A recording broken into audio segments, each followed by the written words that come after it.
Mark Sullivan's heart thundered as the garbage truck hurtled down East Ninth Street tires, howling like beasts unleashed. In that instant, time-fractured metal screeched bystanders froze, and across the pavement stood Olivia Harper, heels clicking toward her morning meeting, completely unaware of the disaster barreling her way. Without thinking, Mark lunged, muscles coiling, arms sweeping her off her feet mere inches before the truck's driverless juggernaut smashed into a lamppost. Concrete shards rained down around them as the world snapped back into motion. Screams, sirens, the pounding of a million hearts. In a single breath, a struggling dad and a titan of industry collided on the pavement, a moment forever, immortalized on a viral video that would upend both their lives. Drop your city in the comments below and hit subscribe for more true-life stories of hope, grit, and unexpected heroism. You won't want to miss what happens next at 6:15 a.m. The first pale rays of sunrise crept through the curtains of a cramped Brooklyn bedroom. Mark Sullivan sat on the edge of the mattress, rubbing the sleep from his eyes as he gripped the canvas strap of his duffel bag. The room smelled of engine oil and yesterday's takeout markers of a life lived in overdrive. He swung his legs over the side feet, landing on the creaky hardwood. The leather soles of his boots, scuffed and stained with grease, clicked against the floor as he stood. In the adjoining kitchenette, 8-year-old Emma Sullivan. Mark's whole world hunched over a bowl of dry cereal, her golden braids bouncing with each spoonful. She looked up, cereal-streaked grin lighting her face. "Daddy, do we have time for the bus today?" she asked, her voice bright even before dawn. Mark crouched beside her, smoothing back a stray lock of hair. "We're cutting it close, Peanut," he said, tapping his watch. "But I'll drop you off on the way to work. Sound good?" Emma nodded vigorously, milk sloshing over the edge of her bowl. "Perfect." She shoved another spoonful in her mouth, then asked in a muffled tone, "Will you fix my science project after work?" He smiled, heart squeezing. "You bet. We'll make it the best volcano the science fair's ever seen." By 6:45, Emma was dressed in her pink jacket and mismatched rain boots, her favorite combo for muddy mornings, and Mark hoisted his duffel onto one shoulder, keys jingling in his hand. Their walk to school was a daily ritual 2 blocks through the East Village past the deli that always smelled of fresh bagels and coffee, and around the corner where the street art was bright enough to compete with the dawn sky. As they passed the corner, Bodega Mr. Rodriguez, the owner, greeted Emma with a wave and slipped her a free cookie. Emma beamed, waving back so enthusiastically she nearly toppled the small tower of produce crates behind her. Mark chuckled, handing Mr. Rodriguez an apologetic nod. "Thanks," Mark said quietly. "You're the best." Mr. Rodriguez winked. "Anytime, champ." At the school gate, Emma bounded forward to her best friend, clutching her lunchbox like a trophy. Mark knelt to hug her. "Have a great day, monkey," he whispered, planting a kiss on her forehead. "You too, Daddy," Emma chirped. Then she darted inside, her laughter mingling with the morning bell. Mark straightened and turned toward Carter's Auto and Repairs, his 2-bay garage just 3 blocks away. As he walked, he tensed at the rumble of a diesel engine, the sound of his life in constant motion. The auto shop was already awake, fluorescent lights flicked on in the windows, and mechanics in grease-streaked coveralls greeted him with nods and thumbs up. Morning Mark called Richie his foreman from beneath the hood of a silver sedan. "Got that transmission in yet?" Mark shrugged off his duffel and set it on the counter. "Just got the parts in," he replied, rolling up his sleeves. "I'll have her shifting smooth by noon." Inside, the air was thick with the tang of oil rubber and metal. Tools were neatly arranged along pegboards, each one marked with Mark's exacting handwriting. A battered workbench held Emma's latest art project, a paper volcano speckled with glitter, and beside it a stack of invoices waiting for Mark's signature. He unlocked his office door, a repurposed storage closet with a single desk lamp, and checked the schedule. 4 vehicles for the day, a taxicab with busted brakes, Mrs. Nguyen's minivan in for an oil change, and 2 mid-range sedans needing routine tune-ups. By 7:30 a.m., customers lined the sidewalk, a schoolteacher clutching a latte, a delivery driver tapping his foot impatiently, and a businessman in pressed slacks who glared as Mark emerged, wiping his hands on a rag. Mark greeted each with the same calm courtesy he'd learned in the air guard's steady voice, direct eye contact, no fuss. He jotted down notes, set price estimates, and offered ETA windows, small acts of control that mattered in an unpredictable world. At 800 a.m., Mark poured himself a cup of stale office coffee, grimacing at the acrid taste. He stared at Emma's volcano, propped against the wall, and felt that familiar tug, the promise of something better yet to build. Just then his phone buzzed. He glanced down Emma's school and automated text congratulating him on the punctual drop-off. He smiled, tucking the phone in his pocket, as the first real customer of the day strolled in, Mrs. Nguyen waving her keys. Mark set his coffee aside and sprang into action. "Good morning, Mrs. Nguyen," he said, reaching for the minivan keys. "Let's get you back on the road." As they headed into the bay, Mark didn't know that 3 blocks away, the day would erupt into chaos. How a single split-second decision would catapult him from the quiet routine of oil changes and fatherhood into the glare of global headlines. But for now, it was all about Greece gratitude and the steady rhythm of a man determined to keep his daughter and his community moving forward. Mark fell into the rhythm of the morning walk as naturally as the city fell into its own. Emma skipped alongside him, her small boots tapping the cracked sidewalk in a playful patter. They passed a corner vendor roasting chestnuts, the nutty steam spiraling into the cold air, and a line of early commuters muttering over steaming cups of coffee. The sun had just cleared the rooftops, painting the brick facades a dusty gold. Daddy Emma asked, tugging his hand, "Do you think today's science fair will be fun?" Mark glanced down at her hopeful face. "Absolutely. Your volcano is going to blow them all away." She giggled, eyes bright. "Just like real lava." He laughed, letting go of a small wisp of worry. This walking his daughter to school, smelling fresh bagels drifting from the deli, greeting familiar faces, was everything he lived for. They rounded the corner onto East 9th Street, where the city's heartbeat always felt a little louder. A fruit cart man hollered apples, bananas. "Get your vitamins here," followed by the buzzy whir of delivery bikes zigzagging through gaps in traffic, the riders' voices crackling over walkie-talkies. The city seemed wide awake, chattering over itself in dozens of languages. At the curb by the school gate, Emma paused to tie her shoelace. Mark knelt to help the familiar motion grounding him. "You ready, princess?" he asked. She stood and bounced on her heels. "Ready." He lifted her into his arms for a quick hug, inhaling the scent of her lavender shampoo. "Have the best day," he said, setting her down gently. She waved and dashed inside, turning once to blow him a kiss. Mark straightened, slipping his hands into the pockets of his jacket, and watched as Emma disappeared into the swirl of backpacks and uniforms. Parents clustered at the gate, offering last-minute reminders. The crossing guard waved a stop sign, and the first cars of the morning line rolled past in a slow procession of brake lights. He started back down the block, already thinking about his first customer at the garage. The soft rumble of an idling garbage truck echoed from around the corner, but Mark didn't pay it much mind. There was always noise in the city construction drills, honking horns, the low hum of conversation leaking out of open cafe doors. It was part of the tapestry, as familiar to him as the scuffed floor mats in his old pickup. Yet something about that rumble felt off. His instincts, sharp from years of military service, pricked at him. He paused by the traffic light, hands resting on his hips. The truck's engine revved unevenly, like a tired animal fighting to be heard. He glanced up the incline. The garbage truck was parked at the top of the block, driverless, wedged between a construction barricade and a parked van. Its driver's side door swung open, metal clattering against the side panel. The orange safety lights blinked half-heartedly as if signaling distress. Mark frowned and crossed his arms, squinting at the vehicle. It shouldn't have been creeping forward. Most drivers would engage the parking brake, cut the engine.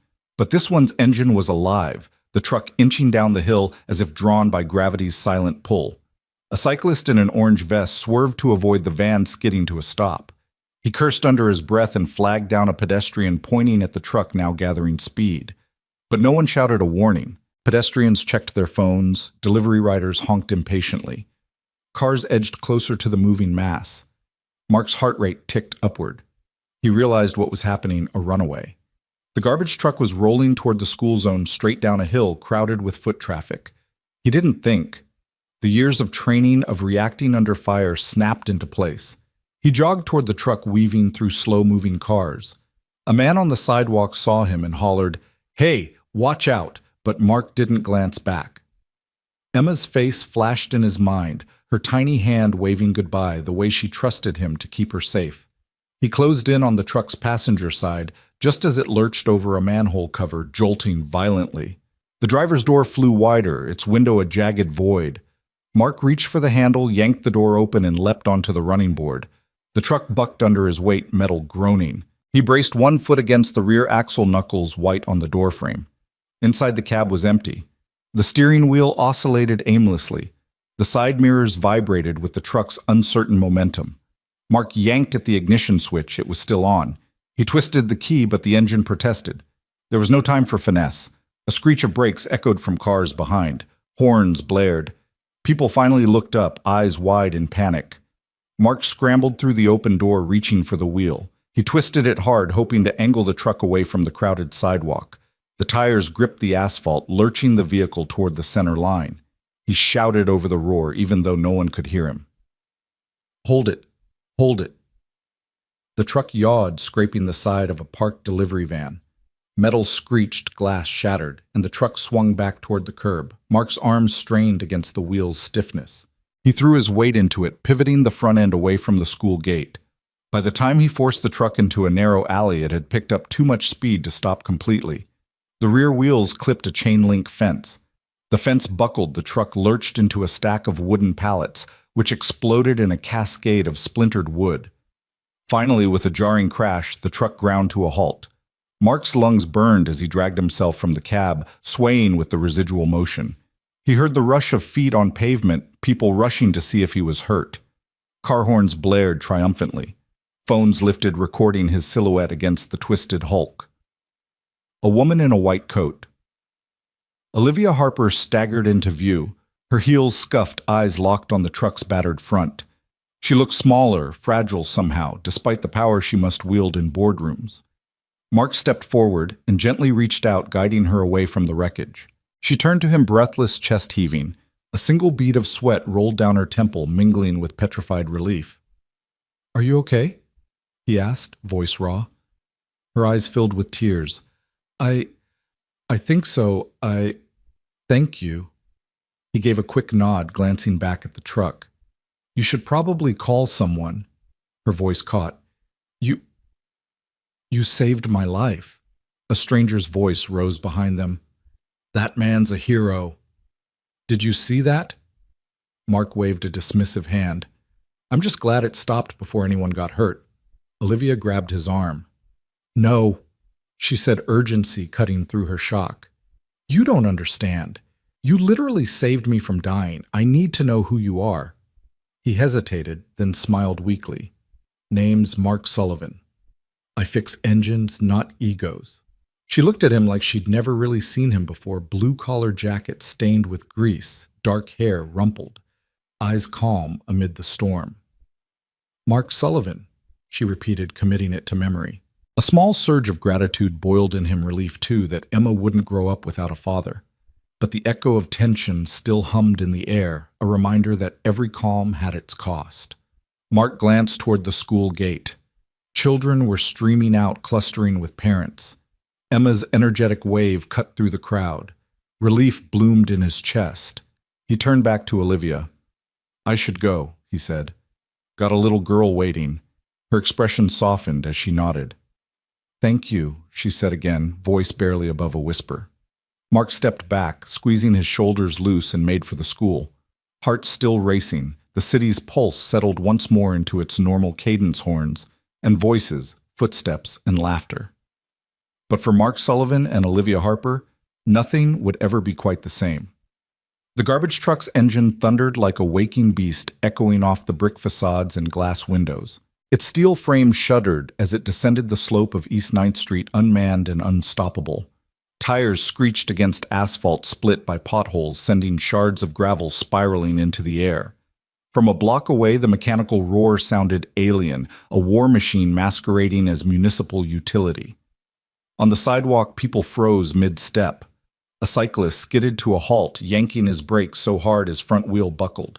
A mother shrieked, clutching her toddler's hand as the child's wide eyes reflected the truck's headlight glare. Businessmen in tailored coats spilled coffee onto their shoes, their phones tumbling from slack hands. Every face turned toward the descending colossus, horror infused with disbelief. The truck had broken free of its driver, its cabin yawning open like a wounded animal's mouth. Mark Sullivan's heart hammered in his chest. He'd glimpsed the danger moments before when the truck had rumbled past the school gates, were rattling the iron fence, and sending children ducking into classroom doorways.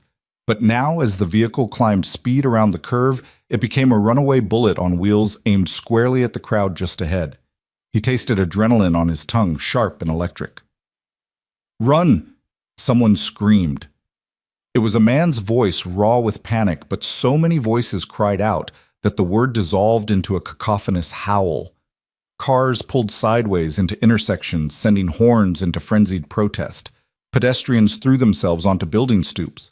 The city's bustle morphed into a tableau of terror. Mark didn't hesitate. His mind distilled to a single-purpose stop: that truck.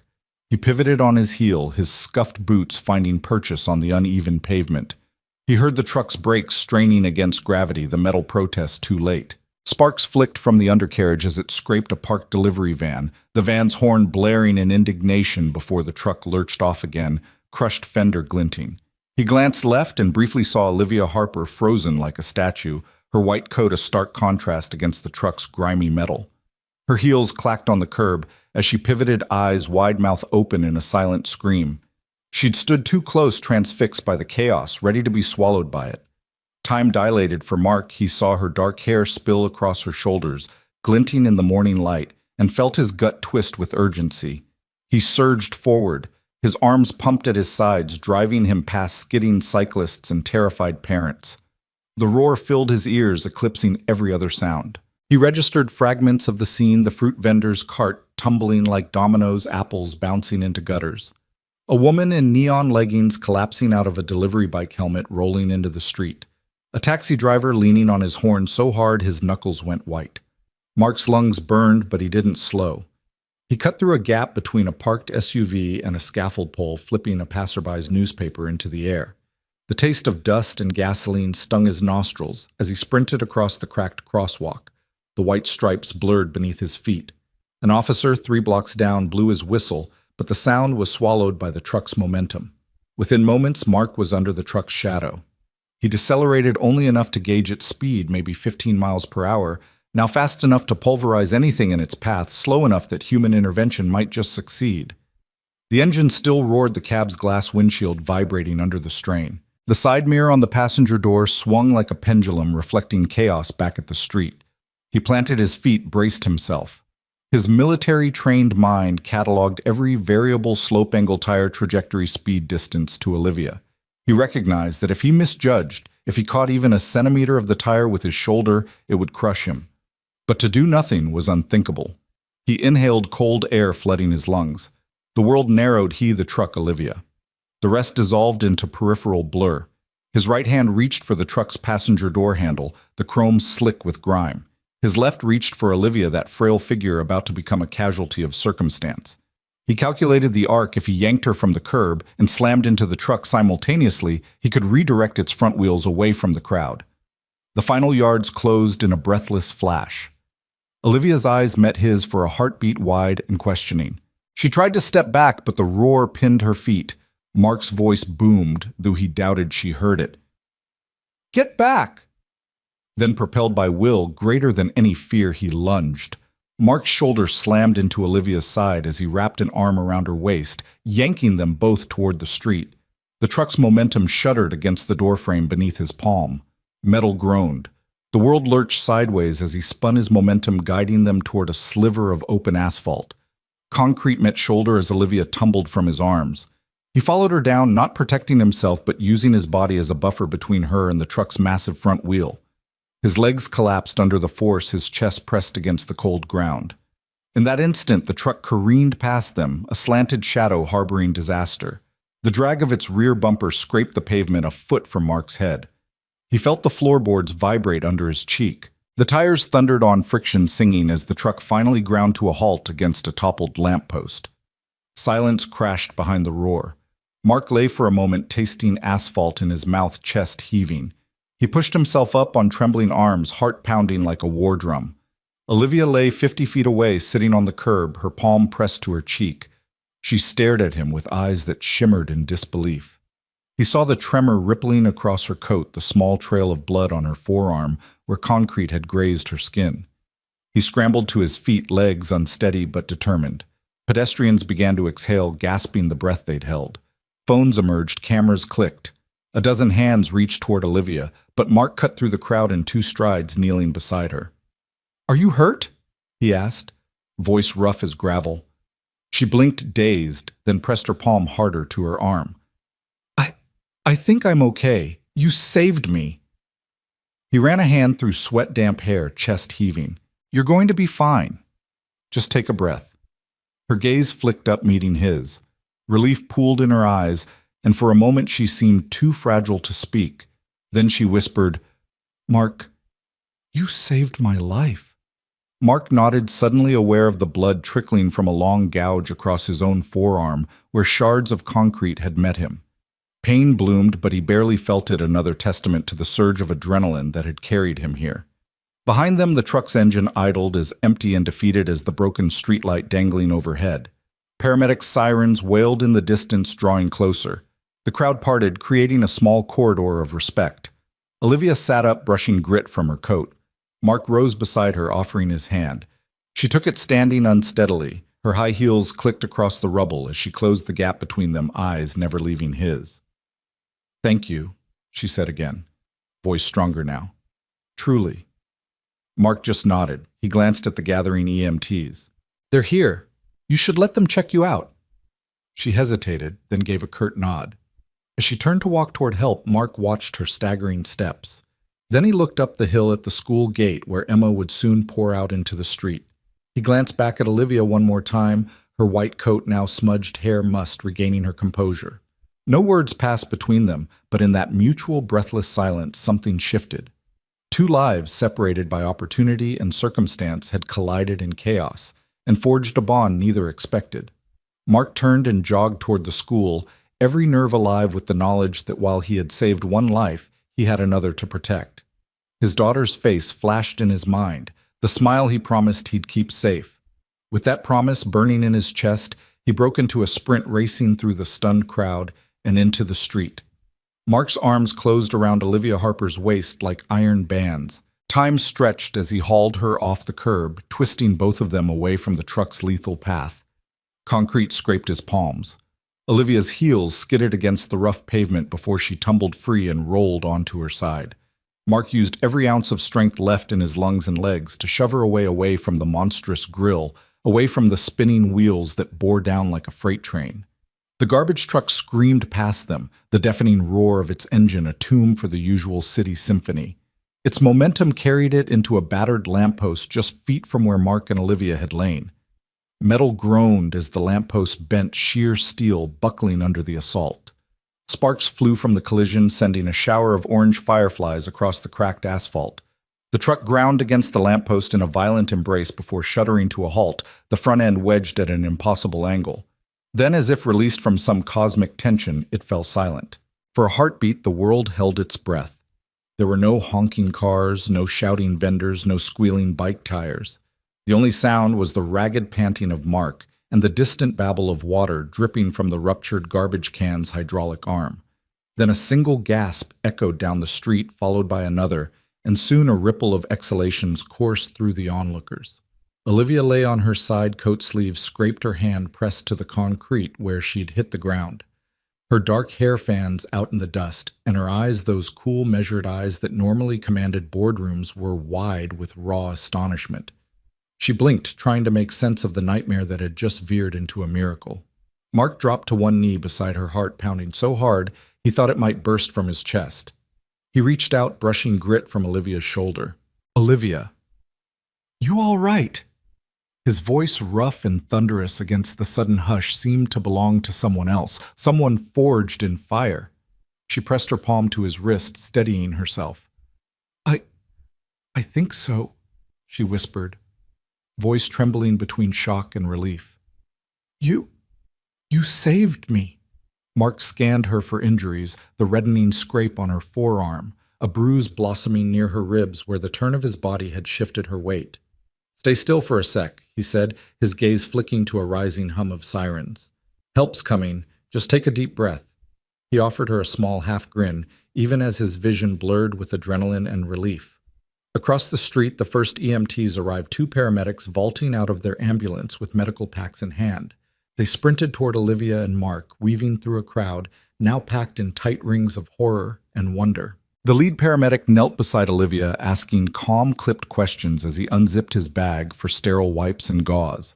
She's conscious, breathing steady, he reported his partner, already shifting focus to Mark's forearm, now oozing bright blood onto the asphalt. And he's got a laceration, possibly fractured radius. Could have been worse. Mark flexed his wrist, grimacing at the pain. The paramedic pressed a gloved fingertip to the wound, then wrapped it gently in gauze. "We'll get you patched up," the medic said, his tone, professional warmth. He worked methodically, cleaning, bandaging, treating Mark like any other patient, even as whispers of, "He's the hero," and "Did you see the rescue?" melded into a low roar from the onlookers.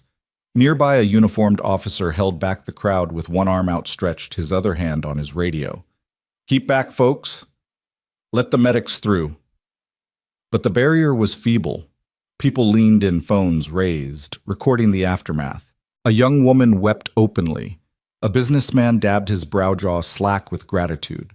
The city's pulse had returned, but it beat in staccato rhythm, awed by what had transpired. Olivia sat up slowly, guided by the paramedic's steady hand. She touched Mark's shoulder, fingers trembling. "Mark, I can't thank you enough," she said, voice thick. Her accent carried the clear notes of privilege and polish, but in that moment it cracked soft and human. He shook his head, wincing as his arm protested. "Just lucky I was there," he said. "You know how that goes." He offered a grin that didn't quite reach his eyes that had seen the worst and now the best of the city in a single breath. Behind them, the garbage truck's cab remained poised against the lamppost, eerily still. A team of city workers and police cordoned off the wreckage, measuring distances, inspecting damage. Under the flashing red and white of emergency lights, the lamppost looked like a fallen sentinel. A soft murmur rose as EMTs helped Mark to his feet, guiding him to the ambulance steps. He offered Olivia his uninjured hand, and she took it, steadying herself. "You should ride with me," she insisted, voice firmer now. "At least let me see you're okay." Mark hesitated, glancing at Emma's school just a block away. Its gates flung open with children filtering out in uniform lines. He thought of his daughter's expectant face. "Nah," he said, wincing again. "Gotta get back to the shop. Unfinished repairs won't fix themselves." Olivia's eyes softened with something like admiration. "You're more dedicated than anyone I know," she said. "I insist." She turned to the paramedic. "Can I ride along, just in case?" The medic checked Mark's vitals and shook his head. "She can come, ma'am, but we'll both need a full check at the hospital. Rule of thumb for any high-impact rescue." Olivia nodded, accepting both the medical protocol and Mark's stubborn resolve. She slipped into the back of the ambulance, recognizing that this was no longer a professional courtesy, it was personal. Mark climbed in beside her, the EMT guiding him onto a bench seat. As the doors slid closed, the world outside pulsed with sirens and whispered heroes. Olivia pressed her head back, watching Mark struggle to find a comfortable position. "You know," she said softly, voice echoing in the confined space, "I owe you everything." He gave her a sidelong look, blood still seeping through the bandage. "Just keep living," he replied. "That's thanks enough." In that ambulance, hurtling away from chaos toward care, two lives, once strangers on parallel paths, sat side by side, bound by a single act of courage.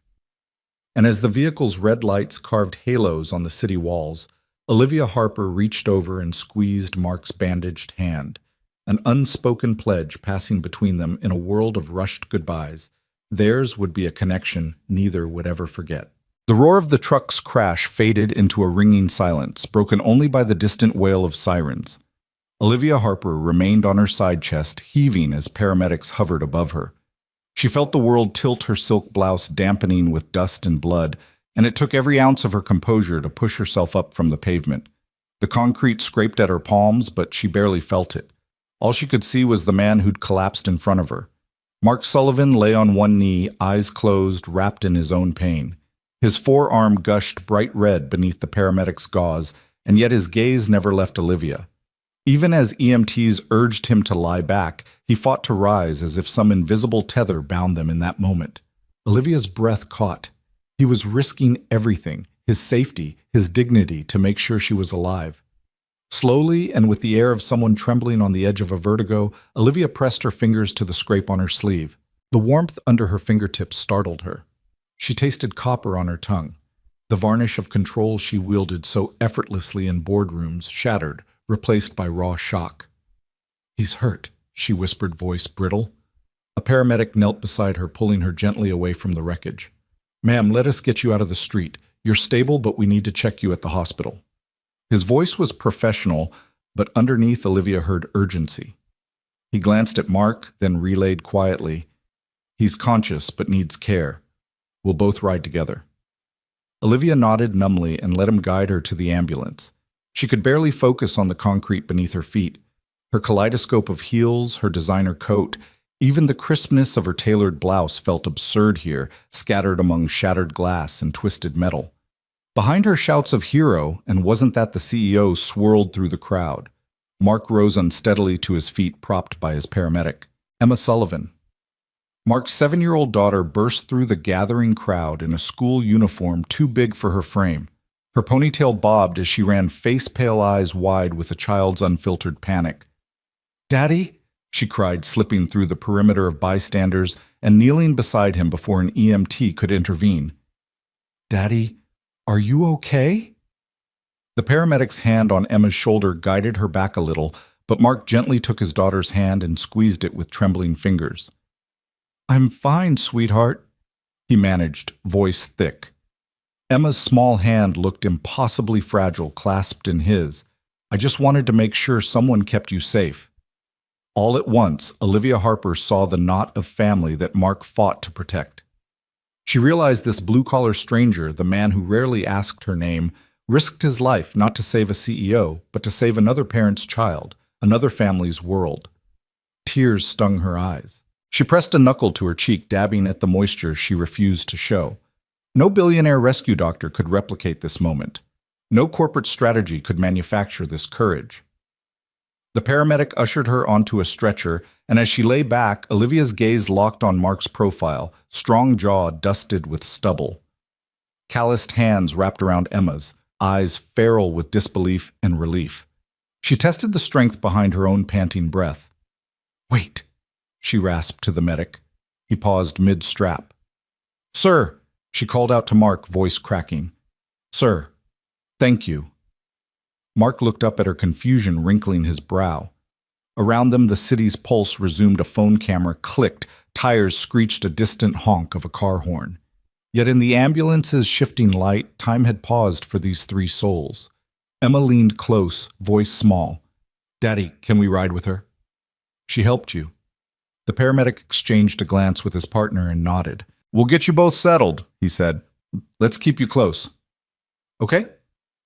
Mark guided Emma up the stretcher ramp as the paramedic tucked Olivia's IV into place. Emma crawled in beside her father, curling into his side, clutching his good hand. Olivia felt the tremor in both of them, father and child, more real than any boardroom speech she'd ever given. The ambulance doors slid shut, muffling the crowd's gasps. In the compartment's cramped quarters, Olivia watched Mark's daughter stroke his hair, humming a lullaby she must have learned at bedtime. If she hadn't been in a billionaire's shoes, Olivia would have envied that bond. "Olivia Harper," she managed, voice soft. "I'm Olivia Harper." Mark looked up, confusion melting into recognition. "I'm Mark Sullivan," he replied, tone rough with awe. "And this is Emma." "Thank you, Mark," Olivia said carefully, meaning more than her words. "Thank you for saving me." He swallowed, nodding once. The paramedic checked his blood pressure, then Olivia's, and murmured, "All right, you two are stable. We're headed to Bellevue." Olivia's heart hammered. Bellevue, a place she'd driven past 1,000 times but never entered as a patient.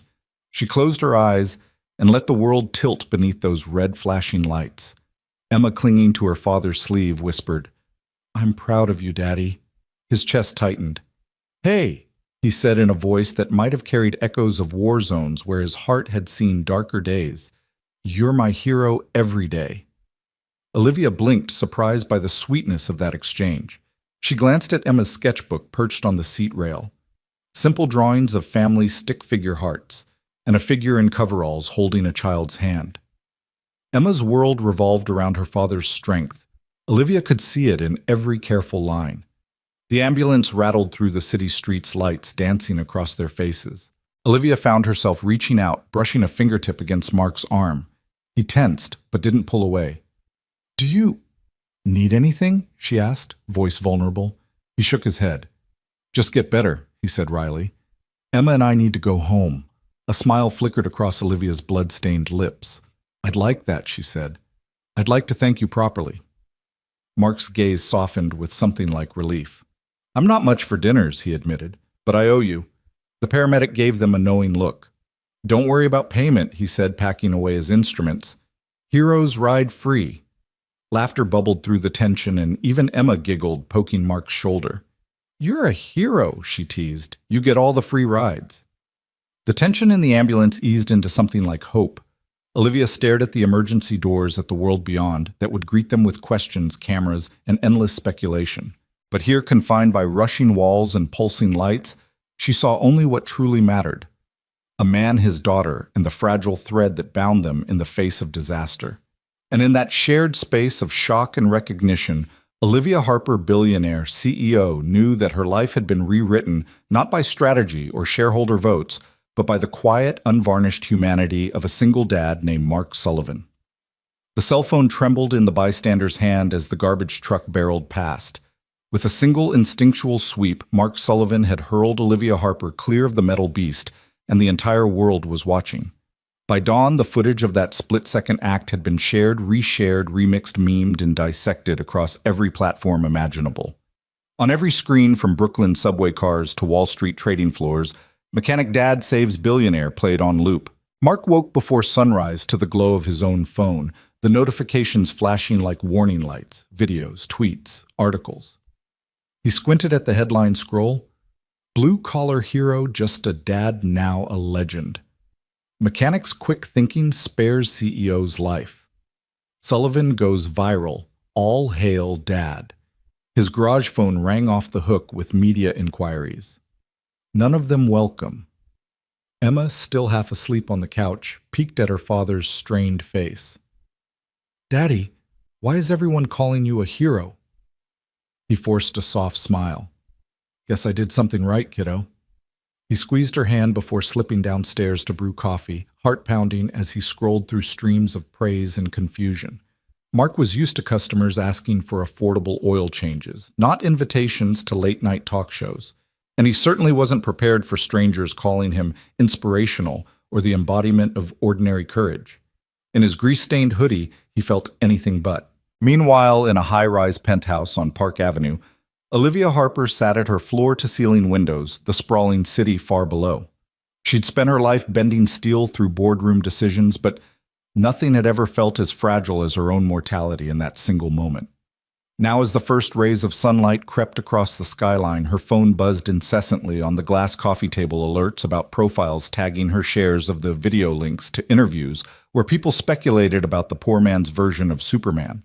She pressed her palm to her chest, still feeling the aftershock of impact, Mark's arms enveloping her like a shield, the roar of the truck's engine giving way to a dreadful hush when it smashed the lamppost. She had thanked him, of course, in that cramped ambulance, but now the echo of that gratitude filled her entire being. She rose restless and paced her marble-floored living room in shimmering heels still stained with dust. Each article referred to her as the Billionaire, a label she'd worn all her career like a protective shell, and yet in those seconds of terror, she had been simply Olivia. The New York Post led with a grainy, still Mark silhouette mid-lunge, Olivia's white coat billowing as she fell backward. The caption read, "Unlikely Savior. Dad ends CEO's morning commute, nightmare." CNN ran the uncut clip at 6 a.m., anchoring it with interviews of stunned witnesses. "I've never seen anything like it," one taxi driver said. The guy just dove in without a second thought. A trio of tech pundits argued over whether he could monetize the moment, while a psychologist mused about the primal urge to protect others in crisis. Olivia sank into her soft velvet sofa phone in hand and watched the 23-second snippet again. In slow motion, she saw herself turn at the sound of people screaming, then Mark's face etched with fierce concentration, eyes locked on her every muscle poised to save. Her breath hitched. Those eyes had steadied her, anchored her when the world threatened to fling her into oblivion. She flipped her phone closed, but the memory refused to fade. The urgency of his grip on her arm, the way he'd helped her to her feet, half-dazed legs shaking under her. The incongruity of a well-heeled CEO cradled in the embrace of a hoodie-clad mechanic. She could almost feel his heartbeat beneath her ear. In the corner of the room, her assistant's iPad pinged with another headline. Harper Media Foundation announces medical trust for Mr. Sullivan. Olivia frowned. She hadn't spoken to her board about any such gesture, certainly not before she'd reaffirmed whether he even wanted their help. She tapped out a quick email. Pause all philanthropic mentions. Contact Mark Sullivan's garage personally. Her heart hammered as she hit send. For all her wealth and power, she felt helpless to reach him. To tell him that beyond the headlines, beyond the dizzying rush of viral fame, she was in his debt in the most human way possible. She paced the length of the room, steely resolve settling around her like a trench coat. Back in Brooklyn, Mark parked his truck outside his garage and surveyed the rows of rusted sedans and ancient pickups. He'd taped up his injured arm and patched Emma's scraped knee before closing the doors behind them. Neighbors waved, strangers nodded the world now, watching him as though he'd performed some grand gesture of cinematic heroism. But in the quiet of his own block, he was still just Mark Sullivan, father mechanic, reluctant celebrity. He lingered at the toolbox, running his fingers over worn sockets when his phone buzzed again. A message from an unknown number. I'd like to speak with you. OH. He stared at those initials, recognition blooming in his chest. Olivia Harper, CEO. Billionaire saved. The same woman whose life he'd shielded with his own body. Emma peeked around the doorframe. Can I watch the video one more time? She asked. He shook his head gently. Maybe later, kiddo. Let's get inside. He handed her a drawing she'd sketched that morning. 2 stick figures, one tall man in overalls, one small girl in pigtails, standing beside a huge cartoonish truck. Underneath in Emma's careful script, "My daddy saves people." Mark folded it and slipped it into his pocket. That night he didn't sleep.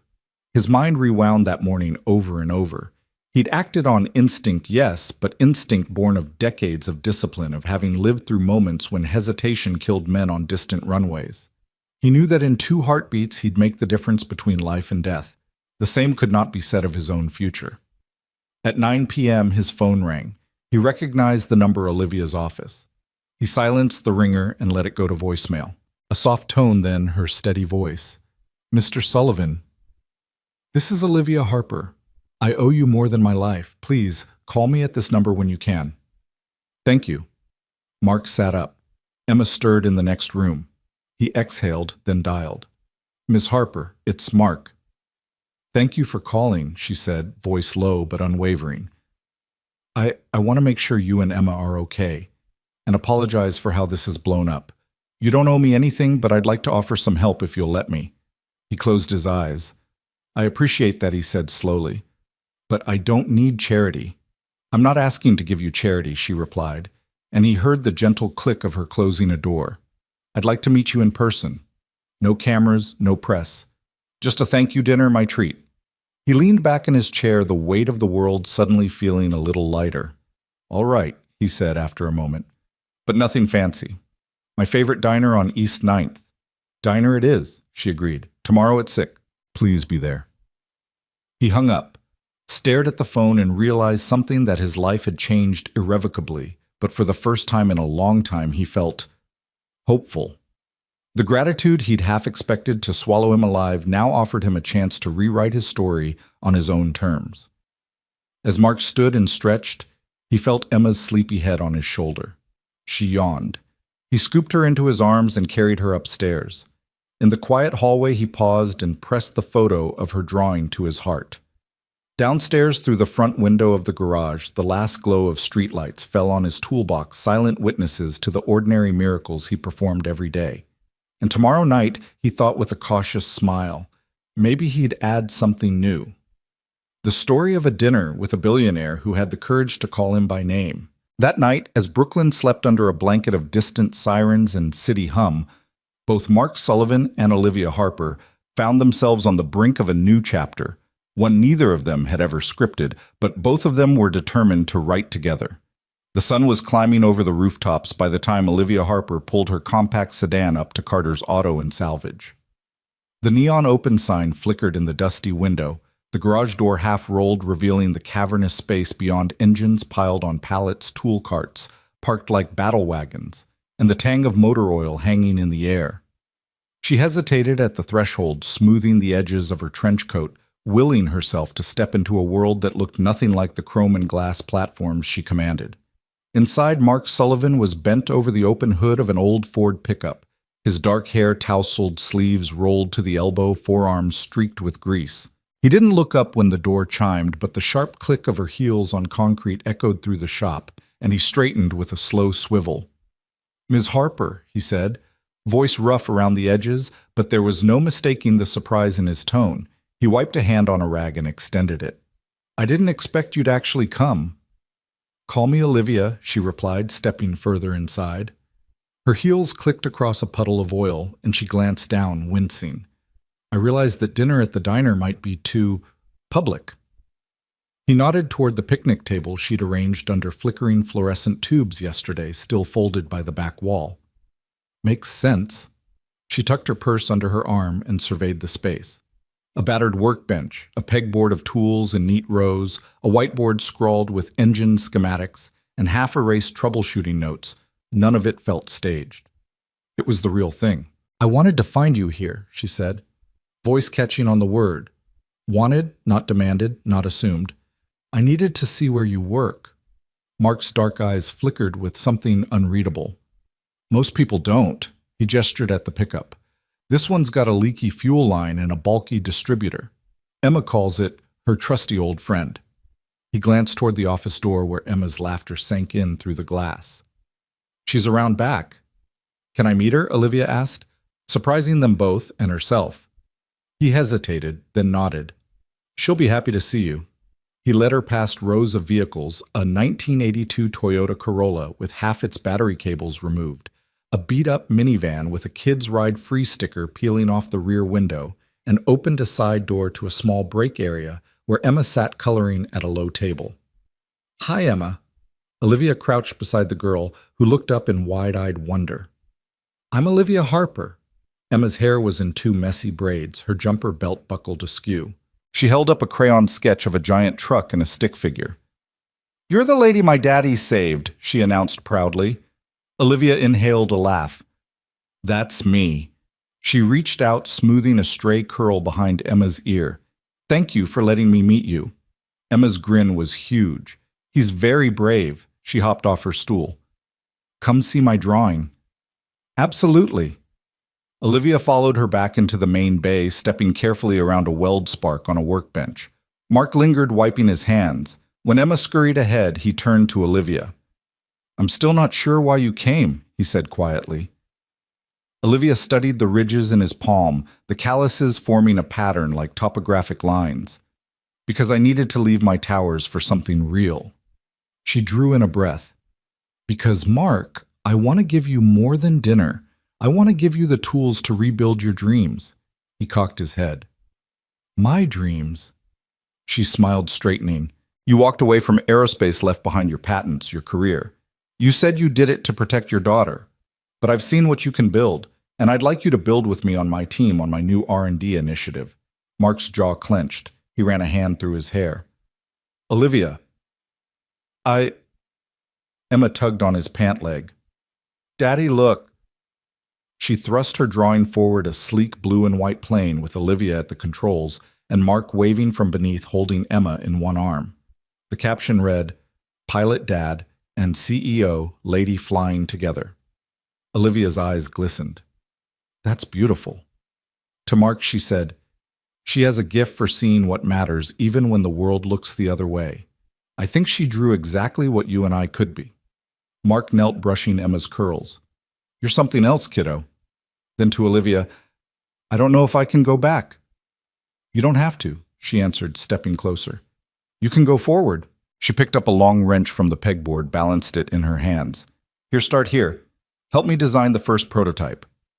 Show me how you see the world. He stared at the tool, the weight of it in his palm. Then he looked up at her, meeting her steady gaze. The hum of the fluorescent lights and distant traffic receded, leaving only the two of them standing amid engines and raw possibility. He offered a small, wry grin.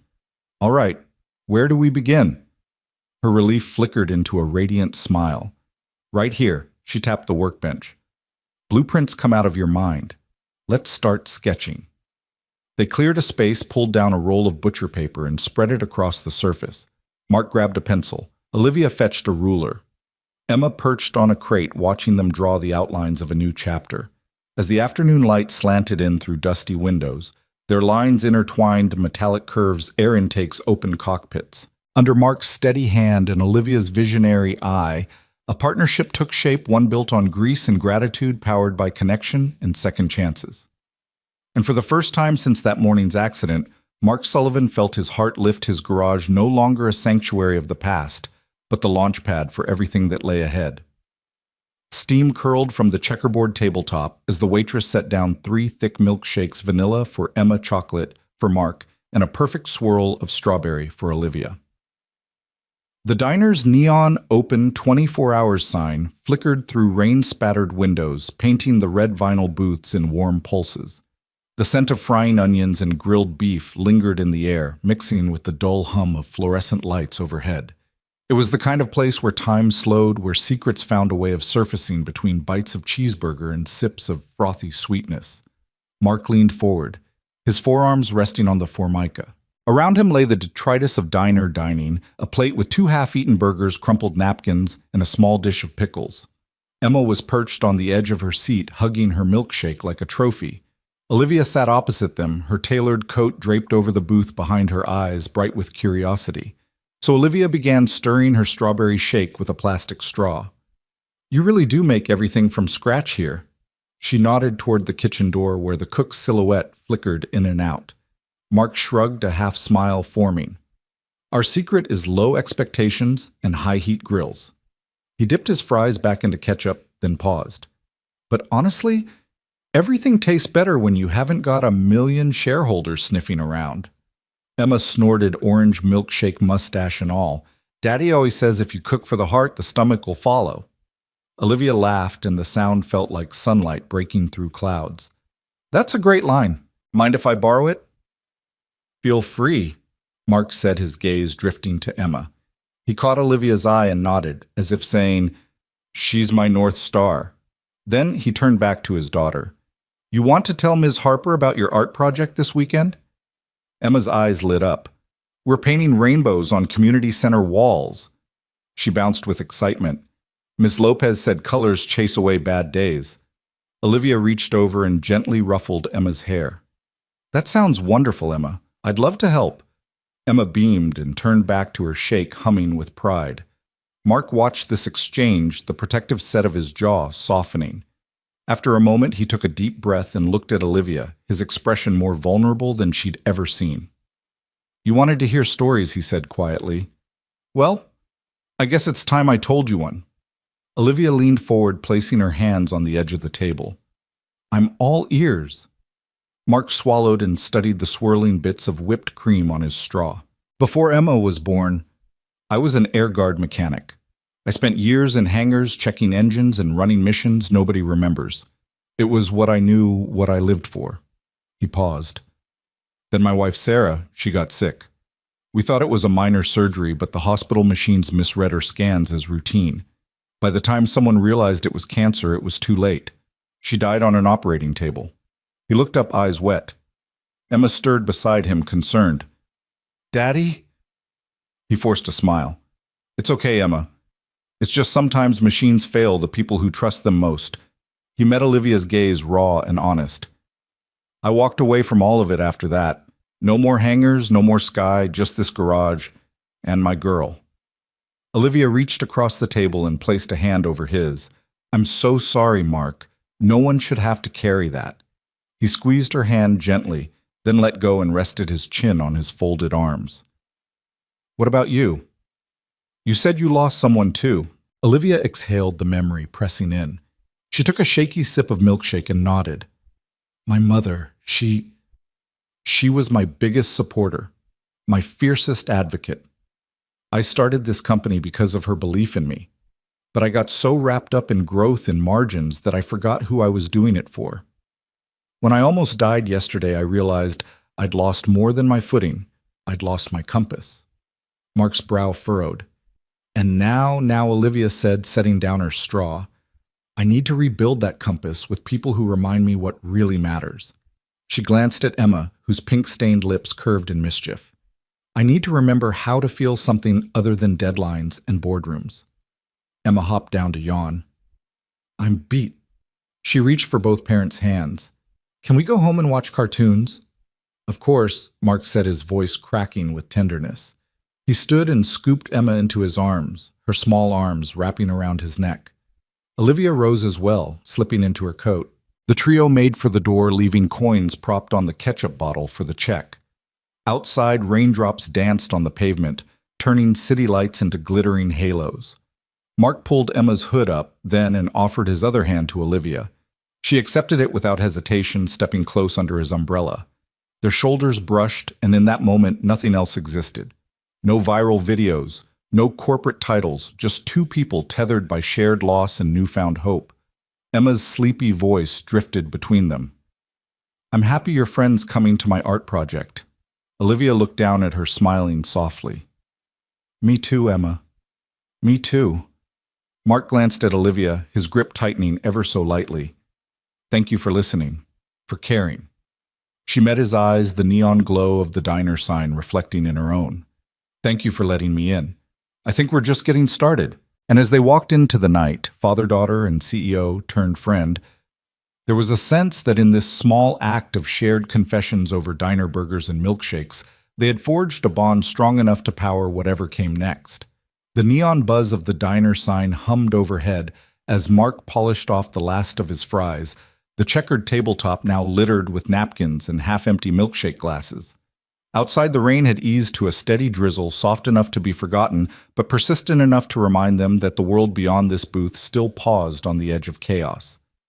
Inside, however, time seemed to stretch an unhurried luxury in which two people could finally lower their shields. Olivia set down her own empty strawberry shake with a sigh that carried more weight than the whipped cream spilling over the rim. She smoothed a stray lock of dark hair from her face, her tailored coat bunched at her elbows. "I don't usually do this," she said, voice low and honest. "Open up, I mean.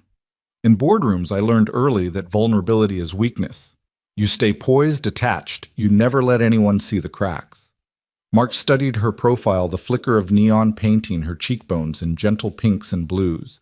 He knew the look well, the practiced composure of someone who had been forced to build walls for self-preservation. "I get it," he said quietly. "I used to believe that too." She looked at him, surprise flickering in her eyes. Yeah."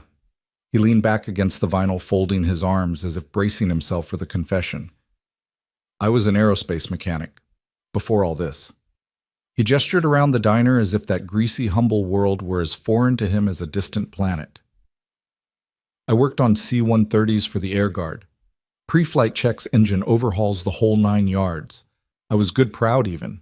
But then..." He paused, throat tightening on a memory too sharp to swallow whole. There was a crash. A test flight. It was my job to sign off on the mechanical systems, but I missed something. I don't know how, but I did. Olivia's hand stilled on the table. The diner's hum receded as she leaned in, curiosity and concern warring in her gaze. "Tell me?" she urged softly. He closed his eyes, exhaling slowly. It was a new model, lighter, faster. We were testing altitude performance. My team and I had run the diagnostics a dozen times, but in that final climb, a fuel line rupture sent the plane into a stall. The pilot called in trouble then. Nothing. We found the wreckage miles away. 3 crew members died. His voice cracked. My wife was on board. She was the flight attendant. He opened his eyes, refusing to look away from Olivia's steady stare. They said it was a freak accident. No one blamed me publicly, but I blamed myself. I walked away from my career, from everything I loved, because I thought if I stayed, I'd break under the weight of it all. Silence stretched between them, charged and fragile. Outside, a honk punctuated the drizzle, but in their booth, the only sound was Mark's steadying breath. Olivia reached out, placing a hand over his forearm. Her touch was light, but it felt like an anchor in the tempest of his guilt. "I'm so sorry," she whispered. "I can't imagine what that was like." He nodded, eyes distant. It was easier to be broken than to keep pretending I wasn't. Then Emma came along. He turned his head to glance at his daughter, sleeping in the back seat of the booth's adjacent car seat, an abandoned prop after dinner. Emma's cheek rested against the plush toy she refused to leave behind. "I had to do something, so I built this garage instead. I figured if I couldn't fix lives, I could fix machines. It gave me a reason to get up in the morning." Olivia swallowed hard, her own defenses slipping away. She took a shaky breath. "My story's not as dramatic, but I lost someone too." She straightened as though gathering steel for the next admission. "My mother died of a rare heart condition when I was in college. She was my mentor, my champion, the reason I even applied to business school. After that, I threw myself into work acquisitions, mergers, scaling companies. I told myself that climbing the corporate ladder would fill the void she left." She laughed, a soft, hollow sound. "Turns out you can't replace a mother with stock options." Mark's gaze softened. "It takes a strong person to build empires. But it also takes one to admit it's not everything." Olivia's shoulders slumped with relief. "I used to think power meant control. But yesterday when I saw you throw yourself in front of that truck, that was control in its purest form. You trusted your instincts, your skill, and that you'd be willing to die for a stranger. That to me is the definition of true strength." Mark's throat bobbed as he swallowed, emotion pooling in his eyes. "I didn't think of you as a billionaire. I just saw a person in danger. No boardroom, no titles, just a life that mattered." He glanced down at the dry ketchup stain on his work-worn jeans. In that moment, none of the rest of it mattered. Olivia reached out and tucked a tendril of hair behind her ear. "And yet, so much else matters." She paused, her fingertips brushing his knuckles. "We both built walls, me around my heart, you around your talent. But here in this booth, they've come down. I've never trusted someone so quickly." Mark's lips quirked into a small, vulnerable smile. "Same here." Emma stirred, blinking awake and rubbing her eyes. She sat up, a yawn catching in her throat. "Did I miss something?" Olivia reached across the table and ruffled Emma's hair. "You're just in time for dessert." She slid a napkin toward the girl. Emma beamed, undeterred by the gravity of the conversation she'd interrupted. Mark chuckled, watching Olivia's hand linger on the napkin next to Emma's. "Thank you for listening, for caring." Olivia's eyes glistened. "Thank you for telling me, for letting me see you." Their gazes locked, and for a moment the diner's neon glow felt sacred, a witness to two souls who had shed their defenses and found in shared vulnerability an unexpected kinship. Emma clapped her hands, breaking the spell. "Can we get pancakes?" Mark laughed. "Pancakes coming right up." Olivia folded her coat around her and rose.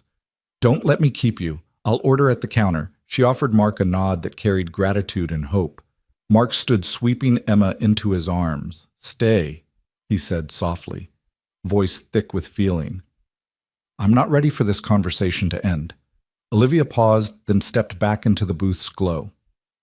"Neither am I." She slid onto the seat beside them, and in that simple act joining father and daughter, she erased the boundary between two worlds.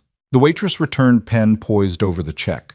Olivia smiled, ordering 3 stacks of pancakes, butter melting on top, and extra berries for good measure. Outside, the rain lightened into a mist, but inside, 3 people tucked into comfort food felt warm enough to weather any storm. As Mark and Olivia traded playful glances across the table and Emma dug into her blueberries, the diner's buzz resumed. Conversations floated around them, but they sat cocooned by trust, shared regret, and the fragile bloom of something new. No longer CEO and mechanic, but 2 imperfect hearts rebuilding together, one pancake at a time. That evening, the city light shimmered against the wet pavement as Mark Sullivan locked the garage door behind him. Emma, clutching her beloved sketchbook, tugged gently at his sleeve. Daddy, she murmured, are we going to see her again? Mark paused beneath the flickering street lamp, the steam from a nearby vent curling around their feet. He looked down at his daughter's hopeful eyes and managed a small smile. I think we will, he said, though in his heart he wasn't entirely certain. They walked the few blocks to Olivia Harper's sleek black sedan. The car's door swung open before Mark could reach for it. Olivia herself stood waiting, her usual executive poise softened by genuine warmth.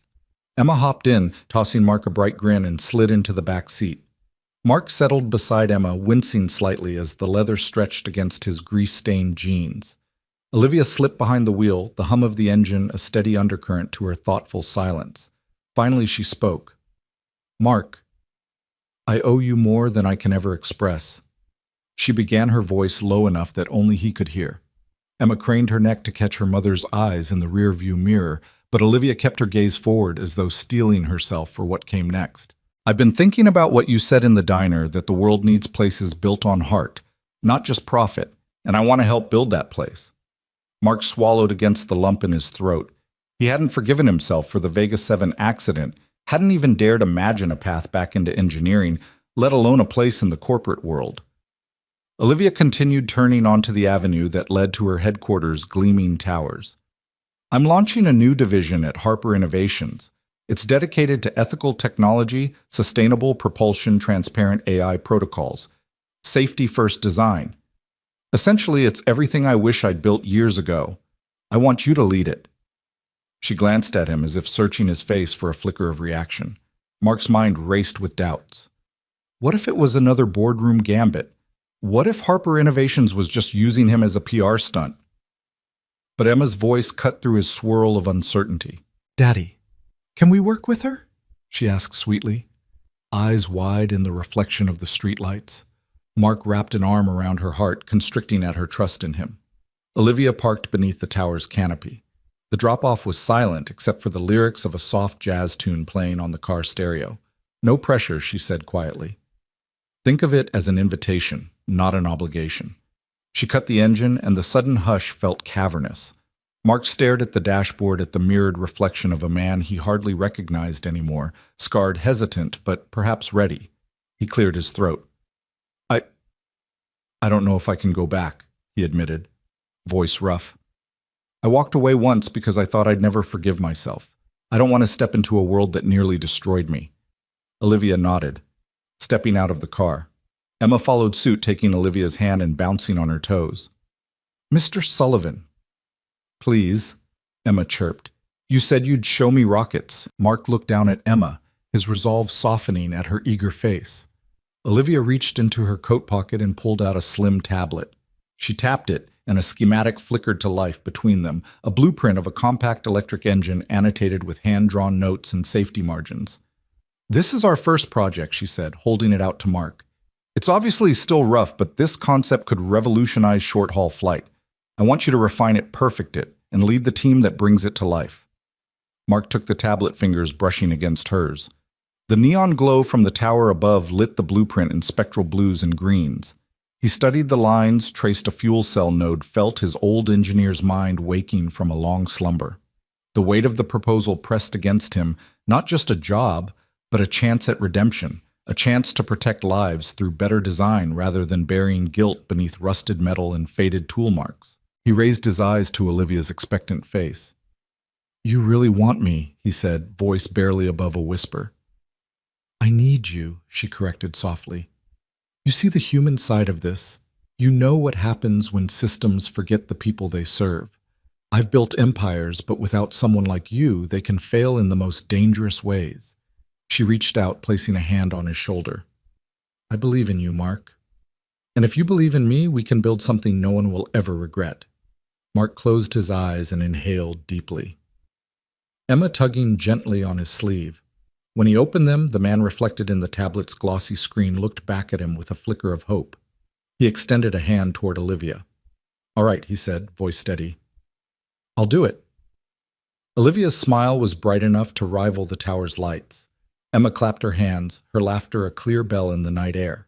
Mark slipped the tablet into his work jacket, the very feel of it igniting a warmth in his chest. As they walked together into the lobby, father-daughter and CEO side by side, Mark Sullivan realized that in accepting this offer, he wasn't just rejoining the world he'd once abandoned. He was stepping into a future he never dared imagine, one built on the bedrock of courage, empathy, and second chances. Late one rainy Tuesday, Olivia stood at the head of the gleaming boardroom long table, rain tapping insistently against the floor-to-ceiling windows behind her.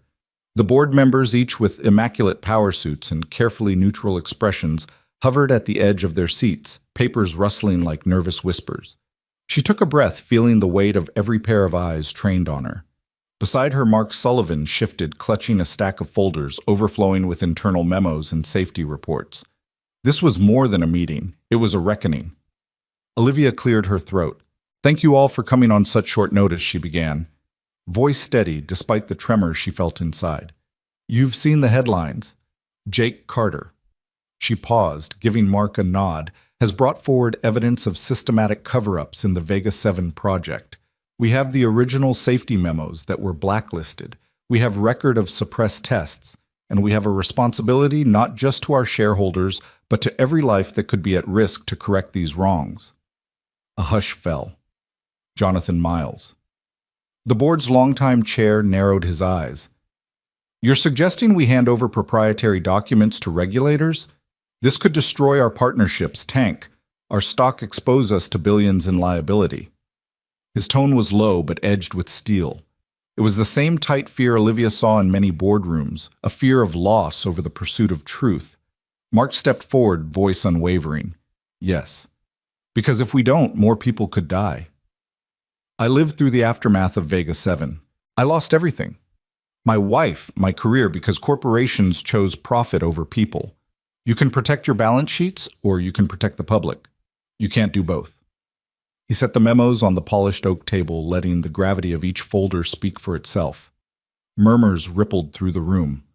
Miles's jaw twitched.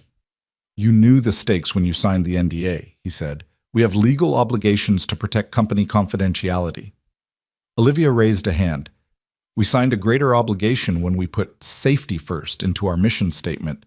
That promise is worthless if we fail to honor it today." She swept her gaze around the table, CFO, General Counsel, heads of R&D, all faces she had once admired, now clouded with betrayal. "I will not let Harper Innovation stand accused of complicity in a disaster that we allowed to happen. I am prepared to resign rather than conceal the truth." The room crackled with tension. Miles's eyes flicked to Mark, then back to Olivia. "You're willing to risk everything for this whistleblower." "I'm standing by him," she said simply. "Because when a man with nothing left but integrity comes forward, I want to be on the side of integrity." For a long moment, no one spoke. Then Emily Wong, head of legal, cleared her throat. "We could preemptively disclose these documents to the NTSB and the Department of Transportation, control the narrative rather than be forced into it." Her suggestion rippled relief among some, but others scowled at the idea of public exposure. Olivia leaned forward. "Exactly. We'll submit the full affidavit, the memos, the test logs, everything. We'll cooperate fully. Yes, our stock may falter. Yes, we may lose contracts. But in the long term, we rebuild trust. We redefine what corporate responsibility means." Miles slammed his palm on the table. "This is corporate suicide." Mark met his glare head on. "This is moral necessity." He turned to the rest of the board. "Think about the families of those 32 victims. Think about the next generation of engineers we're training right now. Would you rather protect a quarterly profit or protect a child's life?" The words hung heavily. Miles looked at his colleagues, their faces reflecting an internal struggle.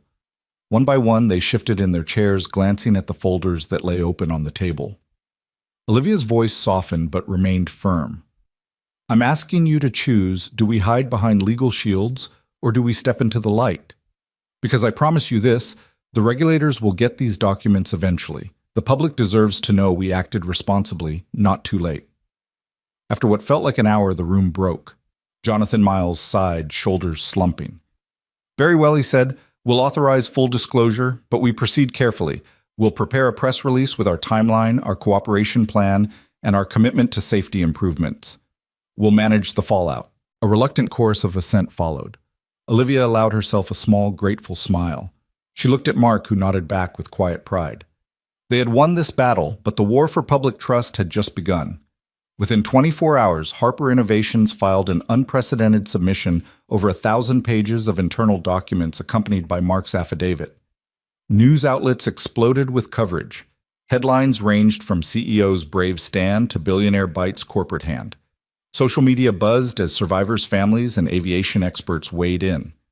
Regulators publicly praised the full cooperation and announced a formal reopening of the Vega 7 investigation. Back in the training center garage, the place where Mark and Olivia had first truly connected, Mark wiped grease from his hands, listening to the radio report that credited Harper Innovations with setting a new standard for corporate transparency. Emma peeked around the doorframe, clutching a textbook. "Daddy, they said your boss is a hero." Mark glanced up, wiping a tear away. Olivia appeared behind him, carrying 2 mugs of hot chocolate. She handed one to Emma and the other to Mark. "And so are you," she said softly. Emma hopped onto a stool between them, the 3 of them forming a circle of quiet triumph. Olivia folded her newspaper heady with the day's events. Our stock dipped, but only briefly. She noted relief in her voice. Investors respect the honesty approach. And more importantly, the DIOT just sent word they'll be consulting with us on new safety regulations. She looked at Mark. "You helped save countless lives twice, once on the street and now in the boardroom." Mark took a slow sip of his hot chocolate, carefully savoring the warmth. "I couldn't have done any of it without you," he said. "You gave me a chance to be heard." Olivia smiled, her hand finding his across the workbench. "We gave each other that chance." Emma giggled, pointing at the grease on Mark's cheek. "Superheroes get dirty," she declared, eliciting laughter from them both. As the evening settled, the glow of the garage lights reflected off their faces, Mark's lined with relief, Olivia's softened by purpose, Emma's shining with pride. The world outside was still buzzing over the dramatic turnaround at Harper Innovations, but here in this humble workshop, 3 lives intertwined in a testament to what happens when courage meets conviction. In that unassuming space of grease and heated metal, they celebrated not only a corporate victory, but a victory of integrity over convenience, and a new blueprint for how business and humanity could build something better together. Sunlight streamed through the high windows of the newly unveiled Harper Sullivan Training Center, dancing across rows of gleaming workbenches and overhead ducting that housed fume hoods and ventilation for every experiment imaginable. The center's sign, bold cobalt letters against weathered bricks, spelled out a promise: hands-on lab, build, tinker, dream. Beneath that promise, laughter and conversation rose in harmonious buzz. Mark Sullivan stood near the entrance, wiping grease from his hands on a clean rag, yet somehow still glowing with pride. Around him, clusters of teenagers bent over red and white model airplanes, wiring circuits, calibrating engine mock-ups, and soldering sensors. Their eyes shone with curiosity, the same spark Mark once felt in his own heart before tragedy knocked him off course. Emma bounded up her ponytail, swinging like a metronome as she carried a small toolbox twice her weight. "Daddy, look," she said, opening the lid to reveal her latest creation, a miniature drone with paper airplane wings. Mark knelt beside her, marveling at the precision of her design. "That's incredible, Emmy," he said. "You engineered lift with wings of whimsy." She beamed, pride radiating from her. Behind them, Olivia Harper moved gracefully through the space, clipboard in hand, but her attention fully on the students. She paused at a workbench where 2 girls calibrated a robotic arm, offering quiet guidance. "Try adjusting the servo's pulse width by 10 microseconds. See how that smooths the movement." One girl nodded, sent the command, and the arm glided through its paces, earning high fives from her partner. Olivia smiled, remembering her own first breakthroughs in an aerodynamics lab long before boardrooms and balance sheets. A group of middle schoolers clustered around a transparent water tank at the far end, testing 3D printed hulls for small submersibles. Their instructor, Javi, a former trainee turned apprentice teacher, coached them. "Remember Reynolds' number changes with viscosity. Let's increase the nozzle diameter by 2 millimeters and rerun the demo." The kids exchanged determined looks and got to work, overtaken by genuine excitement. Mark moved to his own demonstration area, where a half-assembled combustion assist engine prototype rumpled under a protective cover. Tapping the cover aside, he addressed a circle of students. "Today we'll learn how to integrate hybrid power systems electric startup. Then a short burst thermal boost. It's the future of short-haul flight. He glanced at Olivia, who gave an encouraging nod. In that glance was the unspoken acknowledgement they had built this together from the wreckage of past failures to this living testament to possibility. Emma tugged on her father's sleeve. "Can I show them my drone?" Mark smiled. "Lead the way, Chief Engineer." Emma marched over to a workbench where a group of younger kids watched in awe. With practiced confidence, she plugged her drone's battery into the test station, tapped a touchscreen, and the little aircraft lifted on invisible currents, hovering steadily. "We optimized the wing's angle of attack for maximum lift, with minimal power," she announced. The children erupted in applause. Some took feverish notes. Emma's cheeks flushed with delight. Olivia joined them. "You're an amazing teacher," she told Emma, who shrugged shyly. "I learned from the best," Emma said, glancing between her parents. Mark wrapped an arm around his daughter. "And you learned from a great CEO," he whispered to Olivia, who returned his smile with a warmth that transcended words. A sudden cheer rose from the courtyard beyond the main hall, drawing their attention to the glass exterior doors. Outside, under fluttering paper airplanes hung from cables like kites caught in time, a crowd had gathered for the center's first community open day. Local families, elected officials, and press members milled around sampling interactive stations, a wind tunnel where visitors could test their own paper planes. A Design Your Dream booth, where children sketched inventions on digital tablets, and a virtual reality flight simulator that put users in a 360-degree cockpit view. Olivia walked out into the sunlit courtyard, Mark following with Emma in tow. She raised a hand and the murmurs quieted. "Welcome, everyone," she began, her voice carrying easily over the plaza. 1 year ago, this space was just a rusty warehouse. Today, it's a home for hope and hands-on learning. We believe that talent exists in every corner of our city, regardless of zip code or background. Here we break down the barriers to innovation. She gestured at the activity around them. Under these very rafters, we launch dreams into motion, just like those paper airplanes above you. Let's keep them flying. Applause rippled through the crowd as she stepped aside for Mark, who stepped forward, Emma by his side. He cleared his throat. "I'm no CEO. I'm a dad and a mechanic who once thought his life ended in a crash. But thanks to a CEO who refused to let me disappear and a community that believed in second chances, I learned that the greatest thing you can rebuild is yourself and then lift others skyward." He motioned to Emma, who handed out small model plane kits to the first-row children. "Our first class of apprentices, this place belongs to you now." The kits flew through the air, landing in little hands, faces alight with possibility. Olivia joined him, their families and students hemming them in with admiration. She slipped an arm around his waist. "We didn't just land a hero," she said quietly, meeting his gaze. "We launched a community's hope." Mark's eyes shimmered with gratitude. "And we'll keep launching," he replied, voice steady. As the sun dipped toward the horizon, the courtyard filled with impromptu paper plane contests, laughter, and the hum of excitement. Emma took her father's free hand and they both raised theirs to cast a final paper airplane together, watching it catch the breeze and soar beyond the center's walls, a symbol of all they'd built.